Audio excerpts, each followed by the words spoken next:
Hello दोस्तों, स्वागत है आपका आपके पसंदीदा यूट्यूब प्लेटफॉर्म नोट्सबुक आईएएस पे। दोस्तों, आज हम लोग बात करेंगे गंगा रिवर जो सिस्टम है उसके बारे में। अभी हाल ही में आप लोगों ने देखा था कि जैसे जो ऑपरेशन सिंदूर हुआ था और पाकिस्तान जो पहलगाम अटैक हुआ था, उसके बाद जो है भारत का जो स्टैंड रहा सिंधु जल समझौता को लेकर, उस पे भारत जो है सिंधु जल समझौता को फिलहाल जो है स्थगित कर दिया।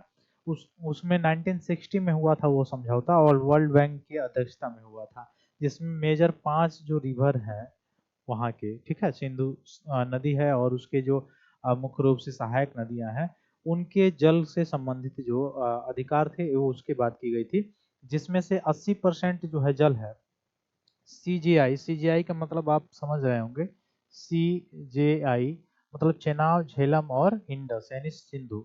इन 3 नदियों का 80% जल जो है वह यूज करेगा कौन? पाकिस्तान। और 20% कौन? इंडिया। इसके अलावा जो नदियां हैं, जो सिंधु जो नदी है उसके जो ट्रिब्यूटरीज हैं, उसमें और जो नदी है जैसे ब्यास हो गया, सतलज हो गया, रावी हो गया, चेनाब हो गया, तो ये सभी का जो है भारत जो है, जिसमें से ब्यास और मुख्य रूप से रावी होगा, ब्यास और सतलज और जो चेनाब है, इन मुख्य रूप से तीनों का देखेंगे तो 80% भारत और 20% जो है पाकिस्तान का। लेकिन इस संधि को अभी हाल ही में आप लोगों ने देखा कि जैसे ऑपरेशन सिंदूर जो हुआ था और पहलगाम अटैक के बाद जो ऑपरेशन सिंदूर चलाया गया, उससे पहले ही उसको क्या कर दिया गया, भारत जो है एक रणनीतिक रूप से उसको बैन कर दिया। अभी भारत जो है गंगा रिवर जो सिस्टम है, जैसे आपको पता भी है कि गंगा का जो उद्गम होता है, हम लोगों ने पढ़ा है पंच प्रयाग, और प्रयाग के बाद से हम लोग देखेंगे देव प्रयाग में आके जब अलकनंदा भागीरथी नदी जब अलकनंदा में मिलती है, तो वहां पे उसका नाम होता है गंगा। उससे पहले तो अलकनंदा होती है, अलकनंदा में बहुत सारी नदियां आके मिलती हैं, ठीक है, अलग अलग प्रयाग हैं, रुद्र प्रयाग से होते हुए कर्ण प्रयाग और विष्णु प्रयाग, ये सारे प्रयाग हैं, ठीक है। लेकिन देव प्रयाग में जाके उत्तराखंड में हरिद्वार के पास देवप्रयाग में जाके क्या होता है, जो भागीरथी नदी जो नदी है वह जाके मिलती है किसमें? मुख्य रूप से अलकनंदा में, तब वहां से नाम उसका गंगा होता है। और भागीरथी का उद्गम जो होता है गंगोत्री ग्लेशियर से होता है, तो वहां से गंगा मुख्यतः शुरुआत होती है। और वहां के आगे जैसे गंगा जब आती है तो उत्तर प्रदेश में कन्नौज जो है वहां पे प्रवेश करती है, फिर उसके बाद से उत्तर प्रदेश से प्रवेश करते हुए बिहार राज्य में, और बिहार राज्य से होते हुए फिर प्रवेश करती है पश्चिम बंगाल में। और पश्चिम बंगाल में जाने के बाद वह 2 भागों में बढ़ जाती है।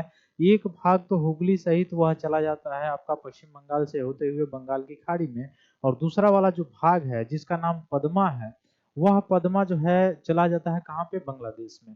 और बांग्लादेश में जब वो उसका दूसरा भाग जाता है तो वहां पे जो एक नदी आई होती है, मुख्य रूप से आप देखेंगे कि ब्रह्मपुत्र नदी जो है, जो जिसको बांग्लादेश में जमुना के नाम से जाना जाता है, जब ये दोनों मिलती हैं तो और इसके साथ में एक और नदी आके मिलती है बराक नदी, तो इन दोनों के मिश्रण से मतलब पद्मा और जमुना, ये दोनों मिलकर दोनों की धाराएं जब मिलती हैं तो मुख्य रूप से निर्माण होता है मेघना का, और वही जाके बंगाल की खाड़ी में गिरती है, तो वहां पे सुंदरी वृक्ष पाए जाते हैं, इसलिए वहां पे उसको सुंदरबन का डेल्टा भी कहा जाता है, और विश्व का सबसे बड़ा डेल्टा का निर्माण करती है, ठीक है।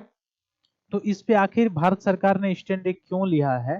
हाल ही में जो गंगा रिवर जो समझौता हुआ था 1996 में हुआ था, याद रखिएगा, क्योंकि पेपर में यहाँ से पूछा जा सकता है। तो गंगा नदी पे जो समझौता हुआ था बांग्लादेश और भारत के मध्य 1996 में। अभी कुछ समय पहले आपने देखा होगा कि बांग्लादेश भी ऑपरेशन सिंधु के पहले बांग्लादेश भी बहुत फुदक रहा था, कभी चाइना के पास जा रहा था, कभी कुछ, कभी तीस्ता पर जैसे तीस्ता जो नदी है वहां पे डैम बनाने से रिलेटेड, या वहां पे चाइना का सहयोग, या वहां पे चाइना की एंट्री से लेके सारी चीजें, फिर भारत को भी गिदड़ भभकी भी कुछ हद तक दिया था।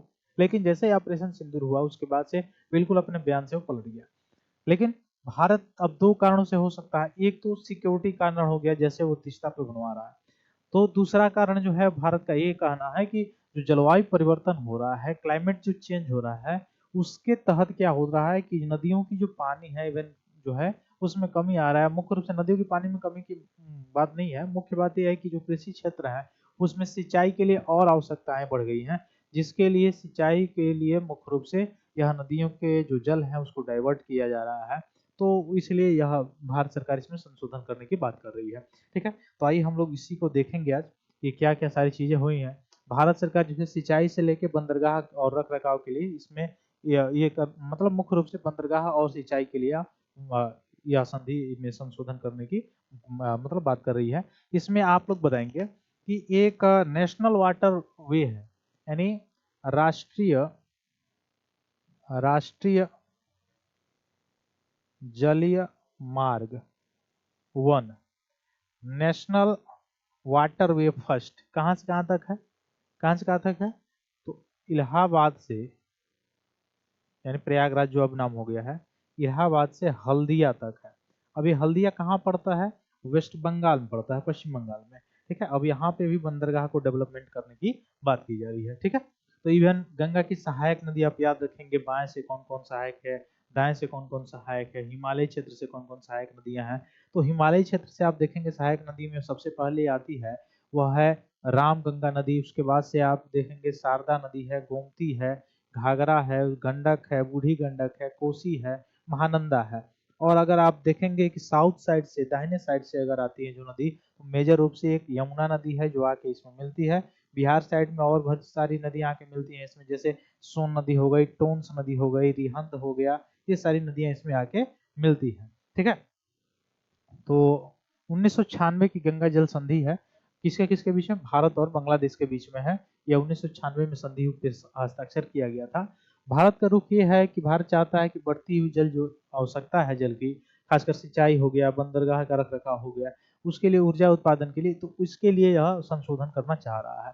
और बांग्लादेश की चिंता क्या है कि उसको डर है कि संशोधन से उसकी जो जल आपूर्ति होती है उस पर क्या पड़ सकता है, फर्क पड़ सकता है, जिससे उसकी कृषि हो गई, पेयजल हो गया, या औद्योगिक जो जरूरत होते हैं उस पर क्या हो सकता है, नकारात्मक प्रभाव पड़ सकता है। ये बांग्लादेश की चिंता है। और सिंधु जल समझौता के बारे में मैंने आपको पहले ही अवगत करा दिया है, तो इसके बारे में मैं ज्यादा मतलब मुख्य रूप से उस पर चर्चा नहीं कर रहा हूँ। अब संशोधन के कारण के बारे में मैंने बताया है कि जलवायु परिवर्तन, भारत का ऐसा कहना है कि जलवायु परिवर्तन के कारण जो है हमको सिंचाई की ज्यादा आवश्यकता पड़ रही है, बंदरगाहों को जो है देख रेख करने के लिए ज्यादा आवश्यकता पड़ रही है, तो इसके लिए हम ऐसा संशोधन करने के लिए मतलब उत्सुक हैं, चाह रहे हैं। अब टोटल जो है, अच्छा अगर देखा जाए, पूछा जाए कि भारत की सबसे लंबी नदी, तो भारत की सबसे लंबी नदी जो है वो है गंगा नदी है। ठीक है, तो गंगा नदी भारत की सबसे लंबी नदी है और इसका प्रोवाइड होता है कहाँ से कहाँ तक, पश्चिम से पूर्व दिशा की तरफ होता है, बंगाल की खाड़ी में जाके गिरती है। और मुख्य रूप से आप देखेंगे ग्लेशियर से निकलती है ये। इसकी मेजर जो राइट बैंक से निकलने वाली ट्रिब्यूटरीज है, यमुना है, सोन है, दामोदर है। लेफ्ट से है, अभी मैं बताया हूँ कि रामगंगा है, गोमती हो गई, गंडक हो गई, बूढ़ी गंडक हो गई, घाघरा हो गई, कोसी हो गई, महानंदा हो गई, ये सब जो है बाएं साइड से मिलने वाली नदियां हैं इसमें, मेजर रूप से गंगा में। तो गंगा की टोटल लंबाई 2525 किलोमीटर है। अगर सिंधु टोटल भारत में बहती तो मुख्य रूप से भारत की सबसे बड़ी लंबी जो है नदी होती वो सिंधु नदी होती, लेकिन मेजर रूप से सिंधु नदी केवल लद्दाख से होते हुए, जम्मू कश्मीर में नहीं प्रवाह होता है उसका, लद्दाख से सीधे वो पाकिस्तान में चला जाता है। तो वहां पे इसलिए मेजर पार्ट जो है पाकिस्तान में उसका पड़ता है, भारत में नहीं पड़ता है, इसलिए भारत की सबसे लंबी नदी वो नहीं है। और भारत की, इसलिए भारत की सबसे लंबी नदी कौन हो जाती है, आपकी गंगा नदी हो जाती है। इवन ब्रह्मपुत्र भी हो पाती, लेकिन ब्रह्मपुत्र जो है ज्यादा तिब्बत वाला एरिया में ज्यादा बहती है, और तब आके यहाँ से अरुणाचल प्रदेश होते हुए, असम होते हुए, तब बांग्लादेश में जाके वह तब जाके इसमें मिलती है पद्मा से। ठीक है, तो कमेंट बॉक्स में बताइएगा कैसा रहा सेशन, कैसा लगा आपको ये सारी चीजें। फिर मिलते हैं हम लोग अपने अगली क्लास में, तब तक के लिए बहुत बहुत धन्यवाद दोस्तों। जय हिंद।